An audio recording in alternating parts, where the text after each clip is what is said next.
Chapter 5 is tissue histology. There are 4 types of primary tissues we need to learn in this chapter.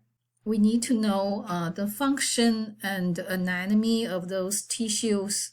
Those tissues originally from embryonic germ layers, so you will also need to know 3 different layers of embryo and how do they derive into different type of tissues. The 4 types of primary tissues are muscular tissue, epithelial tissue, nerve tissue, and connective tissues. So the cells make tissues, then tissues make organs, organs make organ system, then keep going, we make a human individual organisms. The 4 types of tissues, when we study this chapter, we need to consider their structure, different types, and the functions. And also we need to think about the cells within the tissue, because tissues are made of cells. So we need to know different type of cells under different type of tissue. Then between the cells, there's extracellular matrix. So we also need to pay attention to matrix and the spaces between the cells. Some tissues, their spaces are big. Some tissues are the cells are connecting to each other.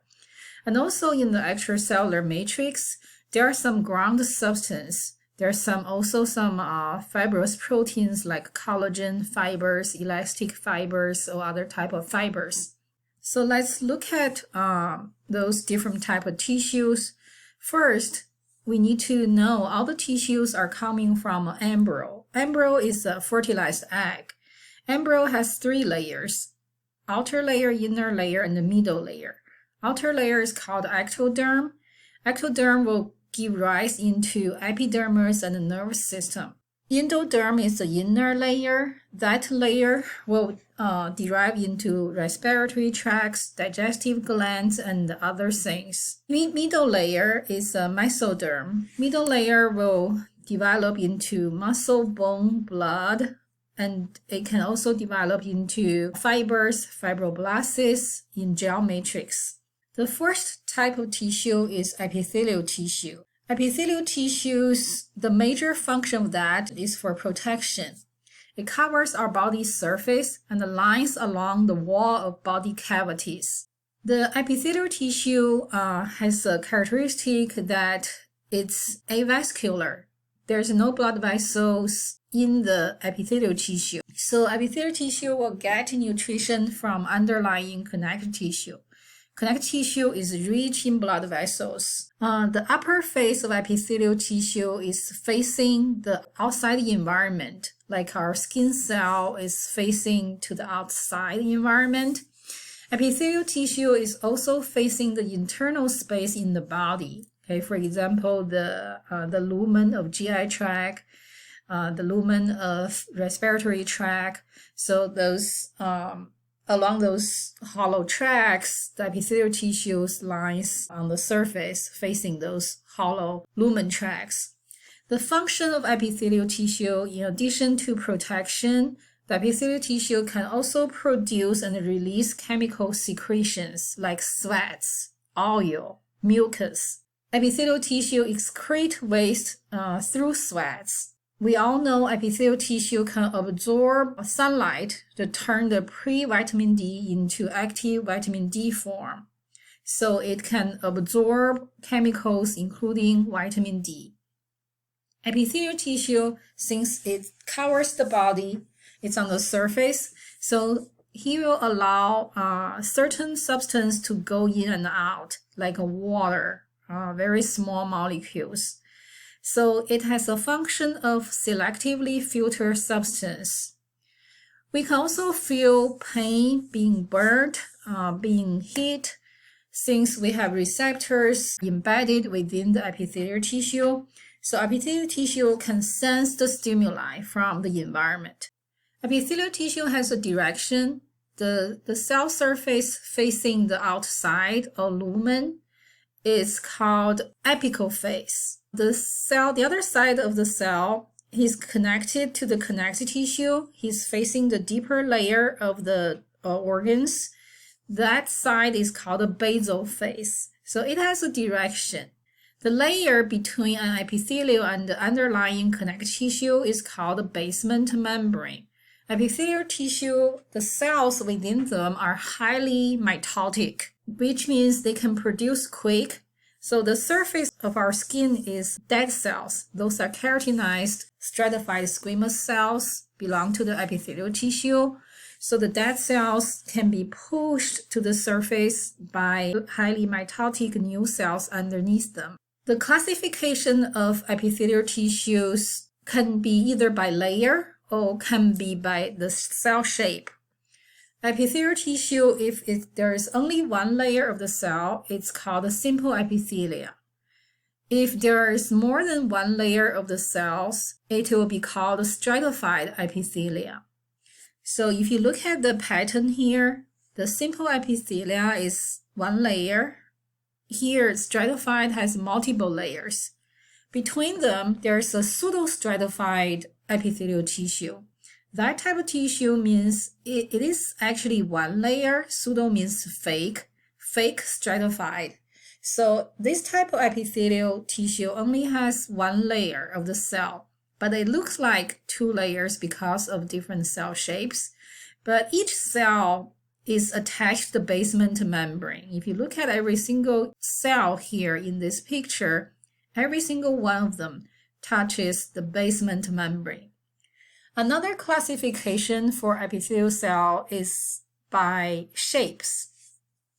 Depends on the shapes of cells. We can have squamous cell, we can have cuboidal cell, we can have columnar cell. Squamous is flat, thin.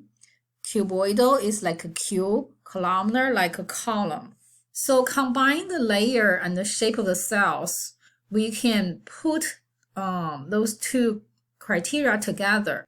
For simple epithelia, we have four types of cells: simple squamous, simple cuboidal, simple columnar, pseudo-stratified columnar. There's another type of cells, it's called a goblet cell. Goblet cell is embedded within the epithelial cell, especially the columnar cells. This cell can secrete mucus to make sure the cells are moisturized. So let's look at the simple squamous epithelial cell. So as you remember, epithelial cell has to be on the surface facing the environment or empty lumen or the tract, or like a GI tract, for example. So he has to face the empty side. So when you look at the tissue slide, you want to look on the edges of the tissue slides, okay? So that way you can easily find the epithelial cells. Then underneath that, those could be connective tissue, could be muscular tissue. So this is the picture of a simple squamous cell. So squamous cell is flat, it's thin. So it allows the rapid diffusion or transport of substances. It can also secrete some fluid. You can easily find those type of cells in alveoli. It's the end of the branches in the lung. Okay, that's a little bubble shaped. So that little bubble allows the oxygen and the CO2 rapidly diffuse into it. So we can quickly exchange the oxygen and the CO2. You can also find simple squamous in glomeruli endothelium cells, which made of the blood vessel, and the serous membrane. Serous membrane is a very thin membrane wrapped around the organs. Cuboidal cells are square or round shape. So those cells you can find from many places like liver, thyroid, mammary, and the salivary glands. The function of cuboidal cell is for absorption and the secretion. Columnar cell is like a column. We can find those cells in the GI tract. Small intestine are made of simple columnar cells. Within the simple columnar cells, they are embedded with goblet cells. Goblet cells can secrete mucus to make sure the small intestine are moisturized. The simple columnar cells has a little hairy structure on the surface. This is called the brush border. So the brush border can attract the toxins. It can also attract the nutrients. So the nutrients can be absorbed into the cell, then pass to other type of tissues. The function of columnar cells is for absorption and secretion. Since they have the goblet cells in there, it can secrete mucus. Pseudostratified epithelial cells, you can find them in the respiratory tract. It looks like multi-layered, but it's not. Okay, it's all one layer of cells. So we can find them from our trachea, from the respiratory tract. So the cilia, the hairy structure on the pseudostratified columnar cell, can attract the dirty stuff. It can attract some, like something like a pollen in the air. So then when you secrete mucus, those dirty stuff with the mucus, you can spit it out. The function of pseudostratified columnar is also for secretion and propels mucus. Now we look at stratified epithelia. Stratified is more than one layer of the cells. So we can have stratified squamous, stratified cuboidal, stratified columnar. Another type of epithelial is called the transitional epithelial. This is also belong to the stratified epithelial cells. Our skin is made by stratified squamous. There are two types of stratified squamous cells here. One type is keratinized, which means those cells contain the keratin. The other type is non-keratinized, which means no keratin in there. Keratinized squamous cells are often the dead cells that are found on the skin surface, so we can resist the abrasion. Non-keratinized cell, those are regular squamous cell. They can do the mitosis quickly, so they can push the keratinized cell to the surface. You can find the keratinized stratified squamous on the thicker part of the skin. We can find them in palms and the soles. We can find them on the surface of our skin. So the purpose of that is prevent water loss, resist abrasion, and resist the penetration of pathogens.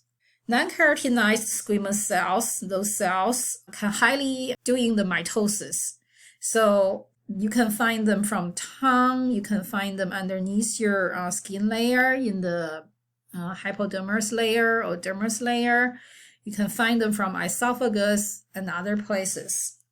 So the function of that is also to protect our skin, okay, resist abrasion and the penetration of the pathogens.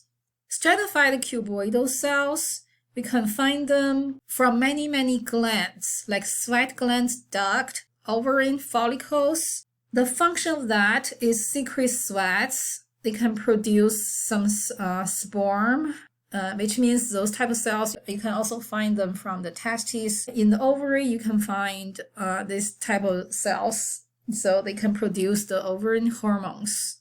Transitional epithelial cells means those type of cells can change shape when the organs are being stretched. The example of this type of cells are found in the urinary bladder. So during the regular time, the cells looks like a columnar cell or squamous cell here. Then after it's being stretched, they change their shape. Okay, so that will cover different type of epithelial tissues. So when you study this concept, I really suggest you to make a summary table on your notes. So here's a table example I made. So first, you need to know the differentiation of epithelial tissue by cell shape or by layer. Then you have simple squamous here. Where can you find it? Then what is the function of simple squamous? Then you can have a picture here. So if you summarize, every single type of tissues like this table here, it will help you study. So that's all for epithelial tissue.